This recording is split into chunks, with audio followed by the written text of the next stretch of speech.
with the work that I do in crisis counseling, I will say panic is probably something that comes up immediately or is seen in just the way they're behaving or talking to one of us counselors. Now, just so you know, crisis counseling, it's kind of the work that I enjoy to do most based on some of my lived experience. And I have over, gosh, it's been since 2019, so I actually had to check my stats, but 700 individual texters I've counseled and 470 plus hours. And it's a great organization. Basically, they text in, we're on a laptop. We have our supervisor with us on our laptop. We have the whole queue. And so we're taking in information. And I just think it's a great way that today's younger generation can interact with crisis counselors via text. It seems safer for them for some reason. Anyways, next slide.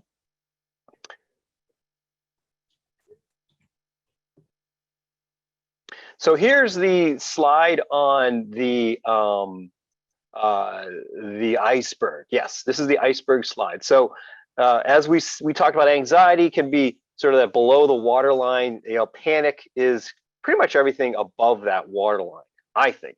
And especially with people who come in on our crisis line and the work that we're seeing is immediately the first thing some of them will say is, okay, I'm in panic mode. It literally was what one person told me. This morning, actually, when I was on shift, the person said to me, I'm tempted to use or pick up, or so they're going to act out, right? So this is pretty much what we're doing, is above the waterline kind of stuff, helping out. And hopefully some of the stuff that we'll talk about is we can equip you guys out in the field with how to handle people in crisis, or you can see the signs of panic. Okay, next slide. Oh, so what does panic look like? Well, panic is obviously it's sudden, repeated panic attacks and overwhelming anxiety and fear. I'm not going to read through all this, but there is something there I did notice while you're reading through, is this feeling of fear. As you're reading through, you see the feeling of fear. I think in the crisis work and in dealing with people with panic, fear is something that is uncontrollable. Something that people are always afraid of is what they can't control. Fear is always present, so to speak. Fear is involved in relationships, dynamics with kids with parents, of course, spouse, loved one. It's anything they can't control. That's the fear. Uncontrollable situations are mostly, really, from my viewpoint when I'm in these shifts, is due to these relationship dynamics. In my own lived experience, and just disclosure, my bipolar background, I've learned after long, just as far as outpatient treatment and therapy is, and I learned with my own skills that I think I reframe myself when I'm more stable is when I learn how to live with fear and not live in fear. That's sort of, I think, where people need to get. And when people come in on our text line, it's really they're in outburst mode, right? Okay, next slide. Panic by the numbers. Well, panic by the numbers, interesting enough, I tried to research this. The best thing I could do for you is, there was this nice graph chart, box chart, whatever you want to call it, from 2001, 2004. You could draw whatever you want from that. But on the bottom, the bold face really is where I felt I found something that was, it's just kind of hard, I think, with what's happening in COVID, pre-COVID, post-COVID, what kind of studies are being done. But every year, up to 11% of Americans experience a panic attack. Approximately 2 to 3% of them go on to develop panic disorder. And that's by the Cleveland Clinic. We'll talk about that in terms of disorder in that term. Okay, next slide, please. So crisis intervention cases. I want to give you sort of some illustrations, like live in sort of the session type, what I see here and speak to people. Again, it's by text. But I want to explain to you Reagan, someone who came in on the text line about a year ago. It was an interesting person, Reagan, who came in, and the first thing she was dealing with was just, again, uncontrollable situation. But what was going at that time for her was she had been exchanging nude photos of herself with somebody else, a stranger. We'll just say that. And what happened was eventually the stranger was ransoming those photos and telling her, look, I'm going to post these everywhere unless you give me $2,000. And at that point, from whenever that event happened, what she chose to do instead of committing suicide was coming onto the text line and basically saying, I need help. You know, what do I do? I can't go to my parents. What am I going to tell them? Hey, listen, I was Snapchatting or whatever, exchanging photos of my, nude photos of myself. So she was left with, okay, where do I get the $2,000? She was asking questions like, I don't know where to get the 2,000. I don't know what to do. Should I go to the police? I'm not even sure if I should go to police. So you can imagine the panic, right? And the impact that it left her was she has nowhere to turn. She has no place to go. Obviously, the fear of the unknown, as we know what it is. But the reality for her at that point, and what she explained to me, was suicide is realistic right now. I should really, I mean, in her own words, she was basically trying to say, I want to commit suicide. So for us on the line, we are there just to really help the moment to get her to the calm. Emily is an interesting case here where she came on. The first thing she said was, I'm in panic mode. I got to get to work. I've been clean for the past 20 days, and her clean was, I think, something that had to do with not necessarily picking up drugs, but not necessarily bursting out of emotion or something like that, if I remember. But it was her work stress. She's an in-home, in-care nurse that takes care of the elderly. And for her coming in on the text line, it was more about she's overwhelmed with work. She doesn't want to disappoint her boss. She has cases that she has to get to. If she calls in sick, who's going to take care of it? What's the impact? Well, the impact really was on her in panic mode and stress and you name it. And she didn't want to let anyone down. So that was what her coming in saying that she wanted to pick up what she wanted to do was she wanted to self-harm, is basically what she's telling me. It's like, I'm tempted to self-harm. I've been clean for 2 weeks, blah, blah. But this is somebody who's dealing with a work stress. Now, the one active rescue I do remember having, and I do want to explain this in a way that hopefully we can get a lesson from some of the things we hear in the intense crisis work, is this person who came in on the line was ready to jump on the train tracks. And they were explaining, they're slowly revealing their location, which gave me a signal that they wanted the help, first of all. But they kept telling me, don't you dare call the cops or anybody, blah, blah, blah, because I'm going to jump if you do. But I had to work her to the point where, again, the goal was just getting her a calm. But the impact that it left for her was she wanted to end life, commit suicide, because one thing she was looking for all day long, or however long she was going through crisis, was finally revealed when I was able to ask her one question that my supervisor helped me out with, because this was an active rescue. It was really challenging for me to try and get this person to not jump on the train tracks. Was a simple question that maybe you guys can use out in the field. And in someone in crisis, when their mind is rapidly looping or just racing and rumination, and it's bursting out, it's acting out, one question that helped her was, what does help look like to you today? And I was amazed at what she answered and how she replied, or what she replied. And she basically said, I just want to know that somebody cares about me. And that's all that really people want, I believe, in crisis, or really in our everyday engagement with people, is people want to know they're cared for. That's really all they're looking for. And sometimes when they go through that anxiety, stress, and then panic, it's hard to communicate that. Next slide. So on this slide here, it's really, most of you may have seen it before. It's that schema where that's a rumination, that negative looping, those racing thoughts. It panics is as easy as 1, 2, 3 is how I title it.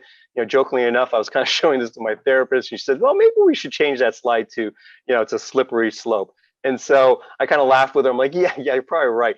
But in my sort of linear thinking, and when I do stuff, I always kind of keep it simple to kind of hopefully help me reframe things throughout the day. And I try to think of it as, it almost is as easy as 1, 2, 3 when you go into panic, because it could start with one event, as this chart says, and then you could kind of get some behavior behind it where it reinforces an event that really isn't true. My friend doesn't telephone me on my birthday, so I'm worthless, right? So it's really not true. But then you're already in that mindset, and you're already in that mode of like going into another, just bad spot.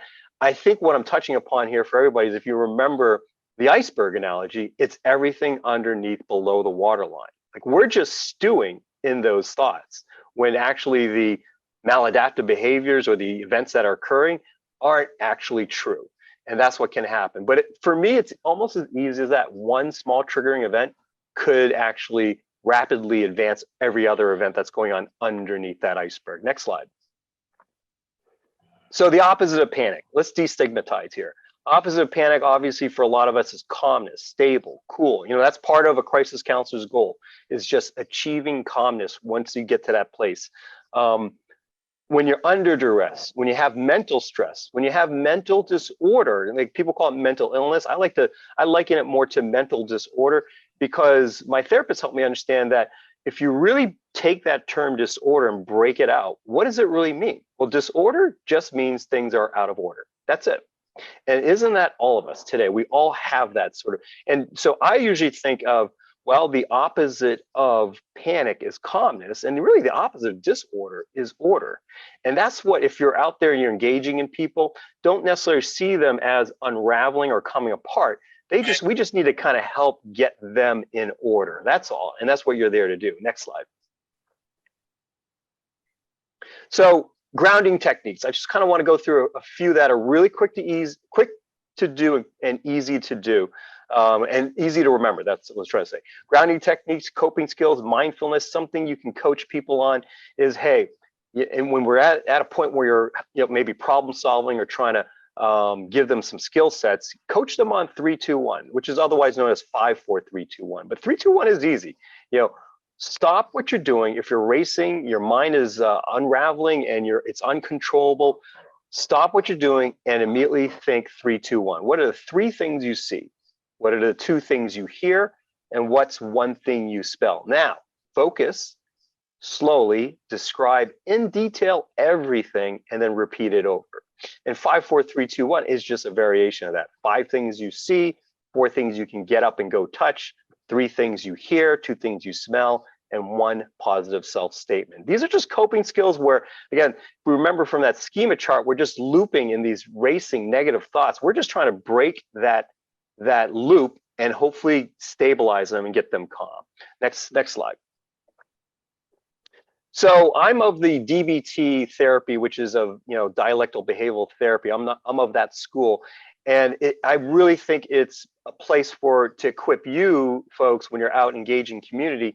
Is we know we have rational mind, we have emotional mind, but really in the middle is where wise mind is, and that's where DBT kind of lives. Is therapy is working on the wise mind, and what we mean by that is, well, we all know we have that emotional anxiety, everything above or below the waterline that's going on. But then there's that logical side of our mind, right? That if you're sort of like that lawyer or that attorney, you're trying to find facts and statistics, right? But in the middle is just that, if you combine with what you know and how you feel, and then how you react, is where you can find your wise sort of practice or your behaviors. Wise mind, I feel this, I know this, so I'll do this. And it's skills such as reframing. Reframing is just looking at things in more of a fact-finding way.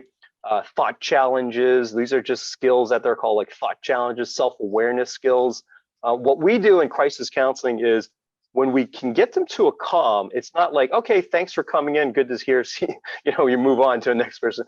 No, we actually want to not only safety plan them, but we also want to equip them as best as we can. So we problem solve, and we give them sort of future planning. Hey, what kind of hobbies do you like?